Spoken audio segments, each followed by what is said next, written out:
નમસ્કાર વિદ્યાર્થી મિત્રો, આજના લેક્ચરમાં આપણે સવર્ગ સંયોજનોમાં બંધારણીય સમઘટકતા વિશે અભ્યાસ કરીશું. મિત્રો, 4 માર્કનો પ્રશ્ન પૂછાય તો બંધારણીય સમઘટકતા 4 પ્રકારની દર્શાવવી પડે. 3 માર્કમાં પૂછાય તો 4 માંથી કોઈ 3 દર્શાવવી પડે. અને જો 2 માર્ક્સમાં પર્ટિક્યુલરલી તમને કોઈ એક સમઘટકતા આપી હોય, બરાબર છે, તો તમારે એને સમજાવવી પડે. તો તમારે અહીંયા બંધારણીય સમઘટકતા, દરેક બંધારણીય સમઘટકતાને સમજવી જરૂરી છે. તો MCQ ના પોઈન્ટ ઓફ વ્યૂ પણ અગત્યનો ટોપિક છે મિત્રો. પ્રશ્ન છે સવર્ગ સંયોજનોમાં બંધારણીય સમઘટકતા વિશે સમજાવો. તો પહેલા તો બંધારણીય સમઘટકતા કોને કહેવાય, બરાબર છે. આપણે ઓર્ગેનિક કેમિસ્ટ્રીમાં ભણી ગયા છે. અણુસૂત્રો સરખા હોય પરંતુ બંધારણીય સૂત્રો જુદા જુદા હોય, બરાબર છે. તેને શું કહેવાય? બંધારણીય સમઘટકતા કહેવાય. તો અહીંયા આપણે લખીશું આ રીતે કે આ પ્રકારની સમઘટકતામાં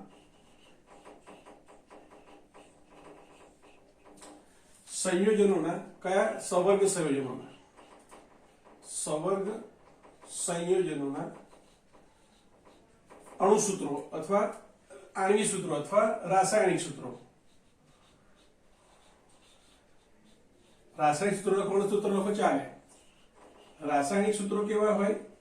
સમાન હોય, એક સમાન હોય, પરંતુ ધાતુઆયન સાથે જોડાતા લિગેન્ડના રાસાયણિક બંધન જુદા જુદા હોય, બરાબર છે. પરંતુ બંધના પ્રકાર બદલાતા હોવાથી બંધારણીય સૂત્રો કેવા મળશે? તો કે બંધારણીય સૂત્રો જુદા જુદા મળે છે.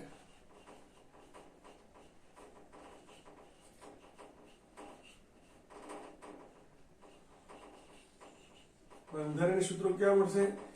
જુદા જુદા મળશે મિત્રો. તો આપણે ભણી ગયા કે એના ટોટલ 4 પ્રકાર છે. બંધારણીય સમઘટકોના કેટલા પ્રકાર છે? 4 પ્રકાર છે. બધું લખવા જઈશું તો જગ્યા ઓછી પડશે, પણ લખી નાખી હોત, બરાબર છે. બંધારણીય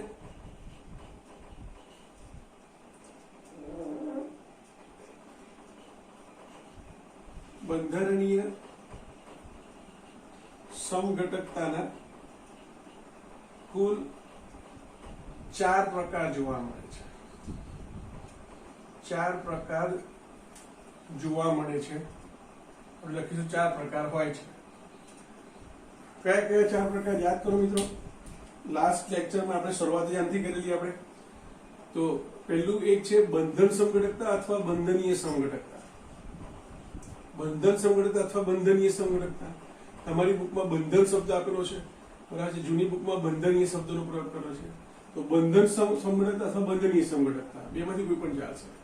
નંબર 2 તો કે સવર્ગ સમઘટકતા, કોઓર્ડિનેશન આઇસોમરિઝમ.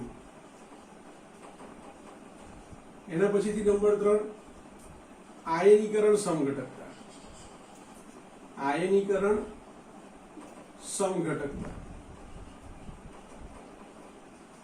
અને નંબર 4 દ્રાવક મિશ્રણ સમઘટકતા. મિત્રો આનું બીજું નામ છે જલ વિયોજન સમઘટકતા. જલ વિયોજન સમઘટકતા. હવે આપણે એક એક કરીને આ 4 પ્રકારની સમઘટકતાને સમજીશું. તો શરૂઆત કરીએ આપણે બંધનીય સમઘટકતાથી. ચલો પહેલી લઈશું આપણે બંધનીય સમઘટકતા અથવા બંધન સમઘટકતા. અંગ્રેજીમાં એને કહેવાય લિંકેજ આઇસોમરિઝમ. લિંકેજ આઇસોમરિઝમ શબ્દને પકડો ને તો બહુ સરળ છે. લિંકેજ એટલે કે સવર્ગબંધ ના પ્રકારને આધારે, જેના વડે સવર્ગબંધ બને છે, બરાબર છે, એને આધારે. તો મિત્રો આ પ્રકારની સમઘટકતા કોણ આપશે? એવા લિગેન્ડ આપશે કે જેની અંદર એક જ લિગેન્ડમાંના પરમાણુ છે, જુદા જુદા પરમાણુ, એમાંથી કોઈ એક પરમાણુ ઇલેક્ટ્રોન યુગ્મનું દાન કરીને સવર્ગબંધ બનાવતો હોય. મિત્રો કયા પ્રકારનો લિગેન્ડ? ઉભયદંતી લિગેન્ડ. તો અહીંયા આપણે લખીશું કે સામાન્ય રીતે ઉભયદંતી ના લખવું હોય તો ઉભય ગુણધર્મી લખો. ઉભય ગુણધર્મી લિગેન્ડ આ પ્રકારની સમઘટકતાઓ માટે જવાબદાર છે। તો ઉભયદંતી આપણે લિગેન્ડ કયા જોયા મિત્રો? ઉભયદંતી લિગેન્ડ આ પ્રકારની સમઘટકતા દર્શાવે છે, શોર્ટમાં લખી દઈએ આપણે, બરાબર છે મિત્રો। તો કોણ કોણ આવે એની અંદર? તો કે નાઇટ્રો સમૂહ NO2 minus, CN minus, OCN minus, SCN minus, બરાબર છે, જેવા લિગેન્ડ આ પ્રકારની સમઘટકતા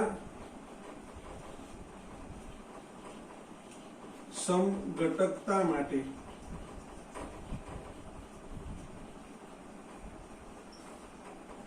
જવાબદાર છે, બરાબર છે। ઓકે, તો આપણે હવે એક્ઝામ્પલ સમજાવીશું આપણે। દાખલા તરીકે NO2 minus ligand, NO2 minus ligand, બરાબર છે। તો કે NO2 માઇનસ લિગેન્ડમાં N પરમાણુ, N અને O માઇનસ, બરાબર છે, દ્વારા ધાતુ આયન સાથે જોડાઈને તો કે બંધનીય સમઘટકતા અથવા બંધન સમઘટકતા આપે છે,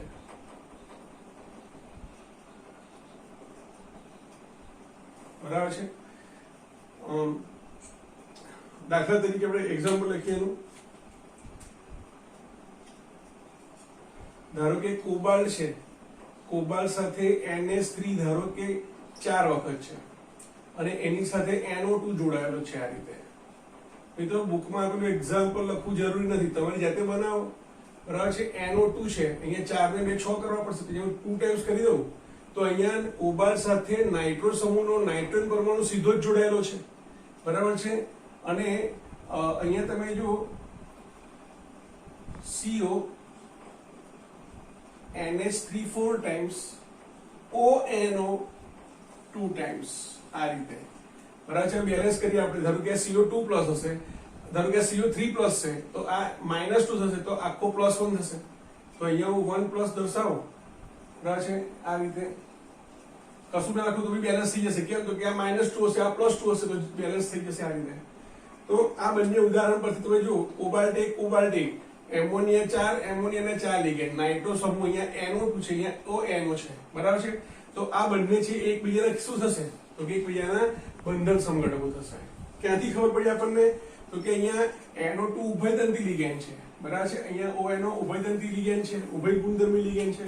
પરિણામે તો કે જે સમઘટકતા મળી, બરાબર છે, એની અંદર બંધની અંદર અહીંયા N થી બંધ બનેલો છે, અહીંયા O થી બંધ બનેલો છે મિત્રો, બરાબર છે। તો આ એક એક્ઝામ્પલ થઈ ગયું। બીજો આપણો પ્રકાર જોઈએ તો સવર્ગ સમઘટકતા। સવર્ગ સમઘટકતા અંગ્રેજીમાં એને શું કહેવાય? કોઓર્ડિનેશન, આઇસોમરિઝમ,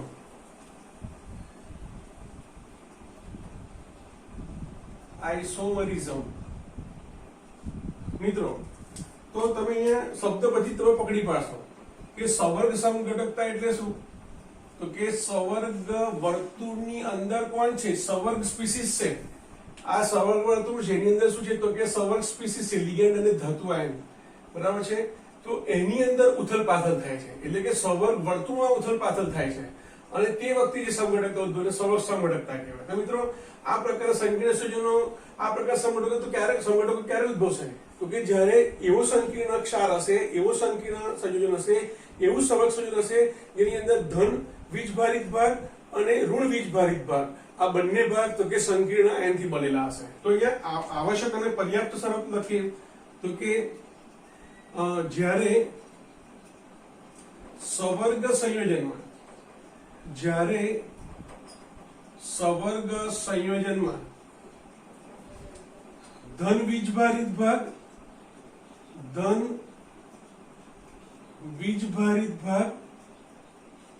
અને ઋણ વીજભારિત ભાગ બંને સંકીર્ણ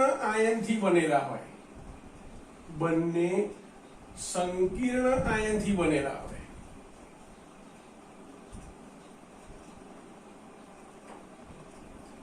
ફક્ત ત્યારે જ આ પ્રકારની સમઘટકતા ઉદ્ભવે.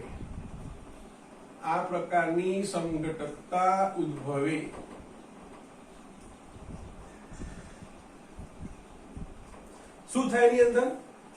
ઉદાહરણ લખતા પહેલા આપણે એની સ્ટેટમેન્ટ લખી દઈએ તો કે જ્યારે બંને પ્રકારના સંકીર્ણ આયન માના સવર્ગ વર્તુળમાં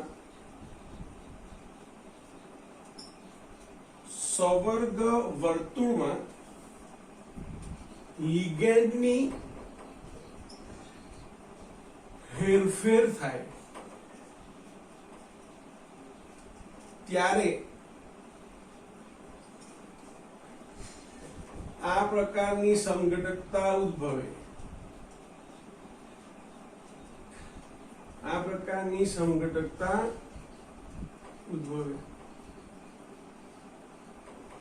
તો અહીંયા મિત્રો ધ્યાન આપજો. આપણે એક એક્ઝામ્પલ લઈએ મિત્રો. તો સપોઝ મારી પાસે આ એક સંકીર્ણ આયન છે, આ બીજું સંકીર્ણ આયન છે, બરાબર છે. બંને એટલે કે સંકીર્ણ ક્ષારની અંદર ધન વીજભારિત અને ઋણ વીજભારિત બંને કેવા હશે? સંકીર્ણ આયન સ્વરૂપે હશે. એટલે ધારો કે અહીંયા મારી પાસે છે કોબાલ્ટ અને અહીંયા ધારો કે મારી પાસે છે NH3 6 વખત, અહીંયા છે ક્રોમિયમ, અહીંયા છે સાયનાઇડ 6 વખત.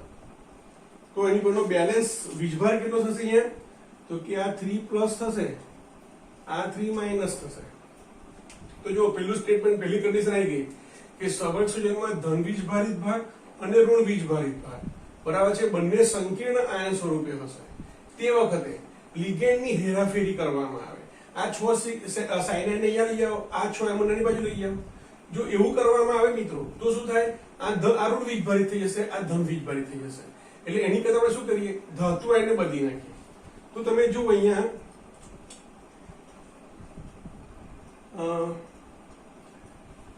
જગ્યા ઓછી પડશે, પ્રયત્ન કરીએ. અહીંયા આ ક્રોમિયમ ને અહીંયા આગળ લઈ આવો તો Cr, NH3 એવાના એવા. આ કેવો છે? એમોનિયા ન્યુટ્રલ છે એટલે આખો જે ચાર્જ એનો જ રહેશે 3 પ્લસ બરાબર છે. હવે આ કોબાલ્ટ ક્રોમિયમની સ્થાને જતો રહ્યો તો કોબાલ્ટ CN6 3- બરાબર છે. તો આ બંને વચ્ચે અને કરી દઈએ તો આ બંને શું છે? તો કે સવર્ગ સમઘટકતાના ઉદાહરણ છે. અહીંયા સવર્ગ વર્તુળમાંથી બરાબર છે, અહીંયા સવર્ગ વર્તુળમાંથી શું થયું? આપણે લખ્યું છે કે લિગેન્ડની હેરાફેરી, પણ લિગેન્ડની હેરાફેરી ના કરો અને ધાતુ આયનની હેરાફેરી કરો તો પણ આ પ્રકારની સમઘટકતા ઉદ્ભવ છે એમ કહેવાય. તો એક સ્ટેટમેન્ટ લખી દઈએ આપણે છેલ્લે કે સવર્ગ વર્તુળમાંથી અથવા શબ્દ શું છે? સવર્ગ પ્રભાવ ક્ષેત્ર બરાબર છે. તો કે સવર્ગ વર્તુળમાંથી મધ્યસ્થ ધાતુ પરમાણુ કે આયન, ખાલી પરમાણુ હોય તો ચાલે મિત્રો, કારણ કે આયન પરમાણુ તો બન્યો છે ને. તો સવર્ગ વર્તુળમાંથી મધ્યસ્થ ધાતુ પરમાણુ કે આયનની હેરફેર દ્વારા પણ હેરફેર દ્વારા પણ સવર્ગ સમઘટકતા જોવા મળે છે। બરાબર છે। તો બે સમઘટકતા જોઈએ આપણે, બંધનીય અને સવર્ગ સમઘટકતા। હવે આપણે જોઈશું આયનીકરણ સમઘટકતા અને દ્રાવક મિશ્રણ સમઘટકતા।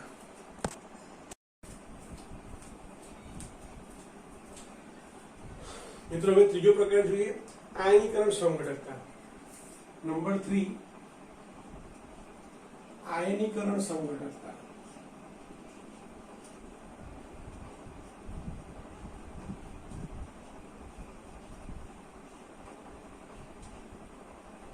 પહેલા તો આપણે સમજી લઈએ મિત્રો, પછીથી આપણે એના વિશે સમજૂતી પ્રાપ્ત કરીશું। આયનીકરણ સમઘટકતા એટલે કે જ્યારે સવર્ગ સૂચનને પાણીમાં ઉમેરવામાં આવે અને એનું આયનીકરણ થાય છે ત્યારે ઉત્પન્ન થતા આયનો જુદા જુદા હોય। બંધારણીય સૂત્રો તો જુદા જુદા છે, ટૂંકમાં એવા સવર્ગ સૂચનો કે જેમના રાસાયણિક સૂત્રો સમાન છે, બંધારણીય સૂત્રો જુદા જુદા છે, અને જ્યારે એનું આયનીકરણ કરવામાં આવે, દાખલા તરીકે પાણીમાં એનું વિભાજન કરવામાં આવે ત્યારે જે આયનો ઉત્પન્ન થાય છે એ આયનો જુદા જુદા હોય। તો તે વખતે જે સમઘટકતા ઉદ્ભવે છે તેવા સંયોજનોની જે સમઘટકતા જેને આપણે શું કહીશું, આયનીકરણ સમઘટકતા કહીશું। પહેલા આપણે ઉદાહરણ દ્વારા સમજીએ મિત્રો। તો ધારો કે મારી પાસે એક પદાર્થ છે CO, suppose NH3 5 times, suppose અહીંયા મારી પાસે છે Br અને ધારો કે અહીંયા છે SO4। સમજવા પ્રયત્ન કરજો મિત્રો, બરાબર છે। અને બીજો સમઘટક છે મારી પાસે CO NH3 5 times, બરાબર છે, SO4 અને Br। તો અહીંયા બંનેમાં તમે જો કોબાલ્ટ 5 એમોનિયા 5 એમોનિયા, એક Br એક સલ્ફેટ એક સલ્ફેટ। તો બંનેના રાસાયણિક સૂત્રો એક સરખા છે, એટલે અણુસૂત્રો કયા છે, સરખા છે, બરાબર છે, બંનેમાં પ્રમાણ એક સરખું જ છે। પણ અહીંયા જે દ્વિતીયક સંયોજક જે સવર્ગ સ્પીસીસ છે જુદું જુદું છે, કાઉન્ટર આયન છે જુદો જુદો છે। આ કાઉન્ટર આયન છે સલ્ફેટ આયન, અહીંયા કાઉન્ટર આયન છે Br-, ધ્યાન આપજો। તો સલ્ફેટ છે એ પોતે પોતાની રીતે લિગેન્ડ તરીકે સક્ષમ છે। તો આ જે પ્રતિઆયન છે એ જે સવર્ગ સ્પીસીસમાંનો જે લિગેન્ડ છે બંનેનું શું થાય, તો કે બંનેનું વિસ્થાપન થાય। સલ્ફેટ છે આ લિગેન્ડનું વિસ્થાપન કરી પોતે લિગેન્ડમાં ફેરવાય, અને જે લિગેન્ડ તરીકે જે આયન છે, બરાબર છે, એને પ્રતિઆયનમાં ફેરવી દે। તો આ વખતે જે સમઘટકતા ઉદ્ભવે એને શું કહેવાય, આયનીકરણ સમઘટકતા કહેવાય। તો પહેલા મિત્રો આપણે વ્યાખ્યા લખી દઈએ આપણે, આયનીકરણ સમઘટકતા શું કહેવાય, તો કે સામાન્ય રીતે જ્યારે સવર્ગ સંયોજન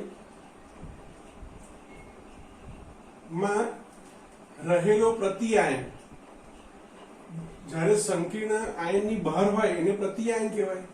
તો રહેલો પ્રતિઆયન પોતે જ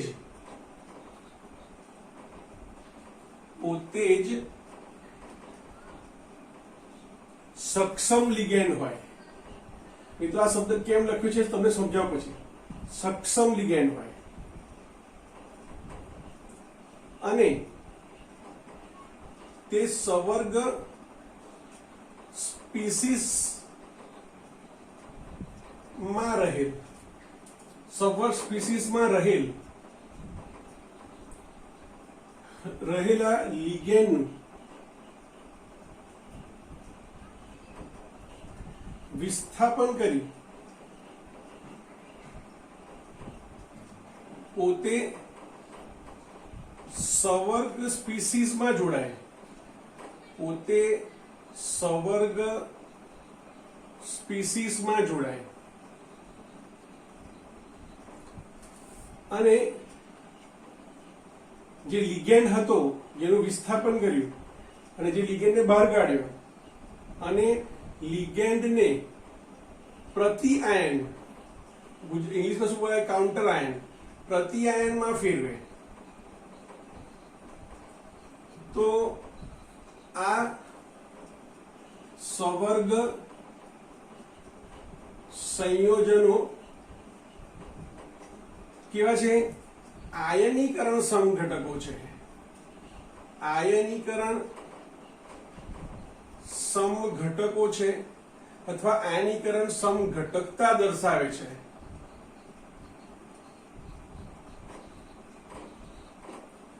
તેમ કહેવાય.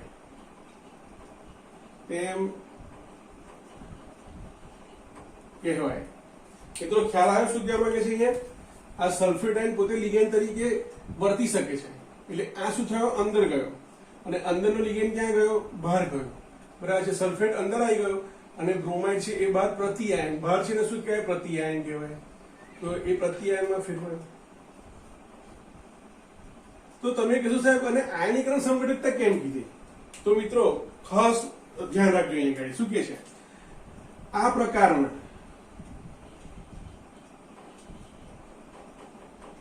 બંનેના અણુસૂત્રો કેવા છે? સરખા છે. તો જ્યારે આ પ્રકારના સમઘટકોને કોઈ યોગ્ય માધ્યમમાં, દાખલા તરીકે પાણીમાં ઉમેરવામાં આવે છે ત્યારે જુદા જુદા આયનો ઉત્પન્ન થાય છે. જુદા જુદા આયનો ઉત્પન્ન થાય છે. ઉદાહરણ સ્વરૂપે જોઈએ આપણે. તમે જ્યારે આ પ્રકારના સંવર્ગ સંયોજનને પાણીમાં ઉમેરો છો, CO NH3 5 times Br SO4. તમે જ્યારે આને પાણીમાં ઉમેરશો ત્યારે શું થશે? સલ્ફેટ આયન છૂટો પડશે અને આખો સંવર્ગ સ્પીસીસ બનશે. તો તે વખતે આપણને શું મળશે? CO NH3 5 times Br અંદર જ છે, આખો 2 માઇનસ 2 પ્લસ અને SO4 2 માઇનસ માં ફેરવાશે.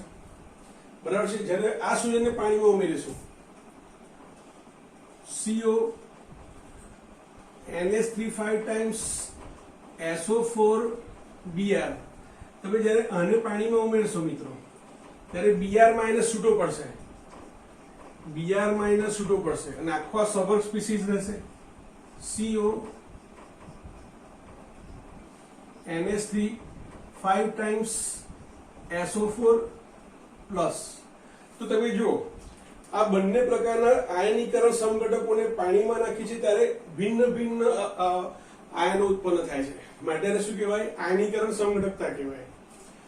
હવે આપણે છેલ્લી સમઘટકતા જોઈએ, નંબર 4.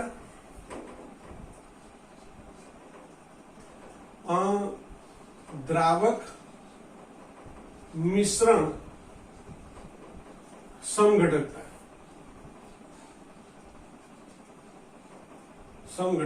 અંગ્રેજીમાં એને સોલ્વેટ આઇસોમરિઝમ કહેવાય. એનું બીજું નામ છે જલ યોજન સમઘટકતા. મિત્રો આ જે સમઘટકતા છે, આ સમઘટકતા આયનીકરણ સમઘટકતાનો જ એક પ્રકાર છે એવું કહી શકીએ આપણે મિત્રો. કેવી રીતે એ જોઈએ આપણે. હવે આ સમઘટકોને પાણીમાં નાખીએ છીએ ત્યારે જુદા જુદા આયનો ઉત્પન્ન થાય છે. માટે દ્રાવક મિશ્રણ સમઘટકતા માટે આપણે કહી શકીએ કે આ સમઘટકતા, આ પ્રકારની સમઘટકતા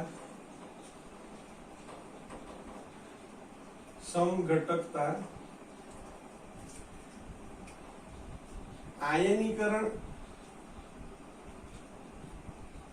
સમઘટકતાનો જ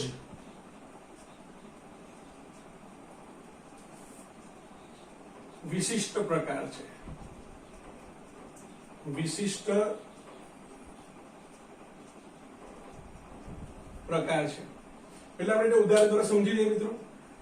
તો ધારો કે અહીંયા તમે જુઓ તો પેલા એક્ઝામ્પલ લઈએ આપણે. Cr એક્ઝામ્પલ લઈએ તો Cr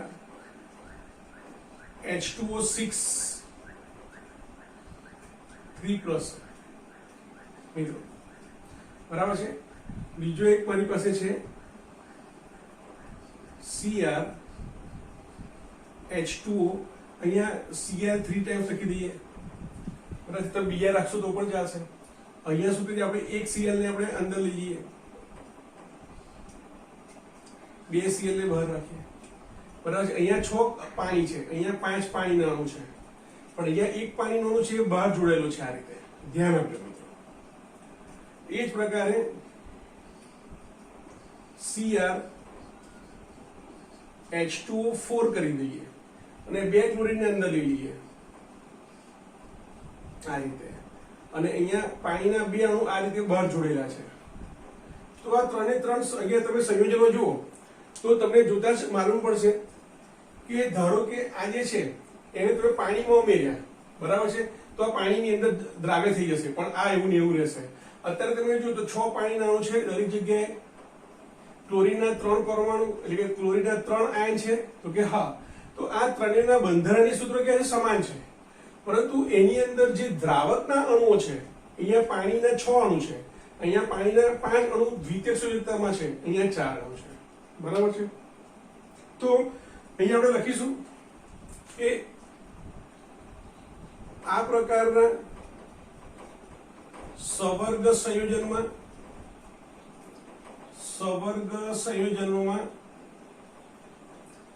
દ્રાવકના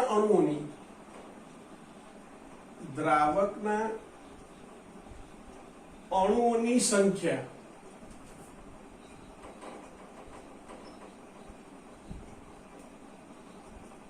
જુદી જુદી હોય છે.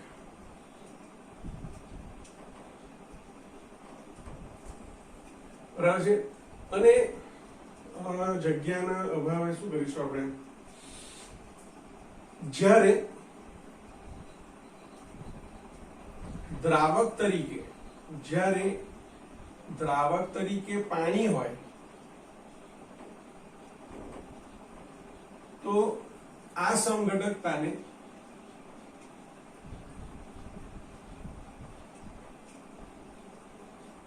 હાઇડ્રેટ સમઘટકતા કહે છે. મિત્રો હવે તમે જુઓ, આ ત્રણ પદાર્થો છે મારી પાસે. હવે હું આને પાણીમાં નાખું છું, આને હું શું કરું છું, પાણીમાં નાખું છું.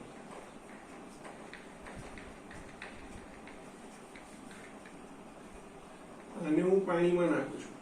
પાણીમાં નાખીશ તો શું થશે, આયનીકરણ થશે. અહીંયા 3 Cl- મળશે, અહીંયા 2 Cl- મળશે, અહીંયા 1 Cl- મળશે. તો આયનો ક્યાં થયા, જુદા જુદા મળ્યા, જુદા જુદા પ્રમાણમાં મળ્યા, બરાબર છે? તો આ આયનીકરણ સમઘટકતાનો જે પ્રકાર થયો, આયનીકરણ સમઘટકતામાં કીધું કે આ પ્રકારના સમઘટકોને પાણીમાં નાખવા છે ત્યારે જુદા જુદા આયનો આપે છે. અહીંયા જુદા જુદી સંખ્યામાં પણ આપણને આયનો આપે છે. જોઈએ તો અહીંયા શું થયું, Cr H2O6 3+ 3Cl- કેટલા આયન બન્યા, 4 આયન બન્યા, બરાબર છે? અથવા એમ પણ તમે કહી શકો છો કે તમે જ્યારે સલ્ફ્યુરિક એસિડ ને ઉપરથી તમે આ પદાર્થને પસાર કરો છો ત્યારે પાણીનું શોષણ થતું નથી. અહીંયા કશું તો પાણીનું એક અણુ શોષાશે, અને જ્યારે તમે સલ્ફ્યુરિક એસિડના સાંદ્ર જલીય દ્રાવણમાંથી, સાંદ્ર દ્રાવણ પરથી જ્યારે તમે આ પદાર્થને પસાર કરશો ત્યારે સલ્ફ્યુરિક એસિડ પ્રબળ ભેજ શોષક હોવાને કારણે આ પાણીના અણુને શોષી લેશે, બરાબર છે? તો અહીંયા આપણને કઈ નિપજ મળશે, તો કે Cr H2O 5 times Cl, અહીંયા 2- plus 2Cl-, અને અહીંયા તો કે Cr H2O4 Cl2 2, અહીંયા પ્લસ અને અહીંયા માઇનસ, બરાબર છે? તો આ પ્રકારની તમને નિપજો પ્રાપ્ત થશે મિત્રો, બરાબર છે? હવે તમે આના રંગ તમે યાદ રાખવાની કોઈ જરૂર નથી, બરાબર છે? ખાલી આટલું યાદ રાખવું ચાલશે. તો તમે 3 પ્રકારના 4 પ્રકાર સમઘટકતા સમજી ગયા છો કે શું છે. બંધન સંયોજકતાની અંદર ઉભયદંતી લિગેન્ડ આવશે, બરાબર છે? એના પછી સંવર્ગની અંદર શું થશે, તો કે ધન આયન અને ઋણ આયન બંને સંકીર્ણ આયનથી બનેલા હશે, અને એમાં લિગેન્ડ અથવા ધાતુ આયનની હેરાફેરી થઈને સમઘટકો બનશે.